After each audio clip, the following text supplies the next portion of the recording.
خب در این بخش دو تا از خانم‌های خوب، دختران خوب سرزمینمون که از مسابقات هم به تازگی برگشتن و افتخار آفرینی کسب کردن، اجرای حرکات نمایشی دارن که خدا در آینده به داد عزیزان که یاد امام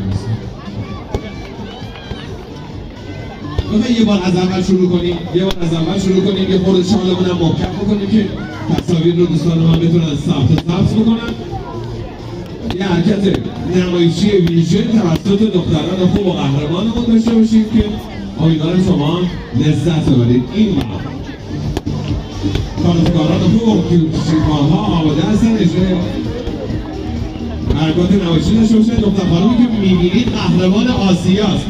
یه جوری شما دست نمیزنید انگار که مثلا همه پول میبینه حرکات رو. یه جوری دست بزنید که کنه بابا این بچه ها باید کردن هر کی دست نزنه نسود. این بخش حرکات نمایشی دختران رو در رشته ورزشی کیک‌باکسینگ و کراولینگ رو ببینیم. قهرمانان ورزشی هستن که به تازگی هم از مسابقات برگشتن.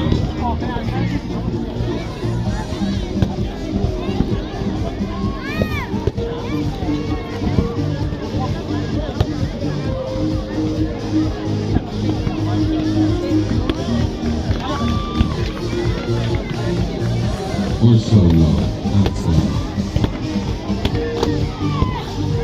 یا خدا نماینده میگه کسی جرأت داره به این خانوما بگه چرا غذا درست نکردی. با دو تا ضربه از وسط شفا میکنم و قشنگ تبدیل به دقیقه میکنم.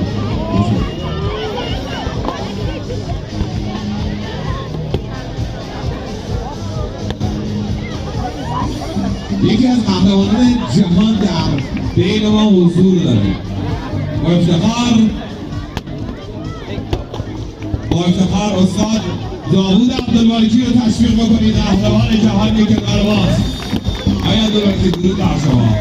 و همچنین دیگه قهرمان جهان مسعود عبدالمالکی که شما به افتخارش دست بزنید. در کنار ما هستند و ما لذت میبریم در رشته ورزشی خوب.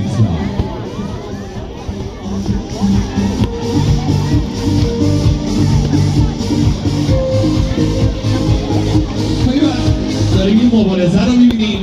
آزاده های گلمون مبارزه نمایشی رو دارن که امیدوارم شما هم لذت ببرید. در بخش دیگر نونوالان خوبمون در حال بازی و شادی و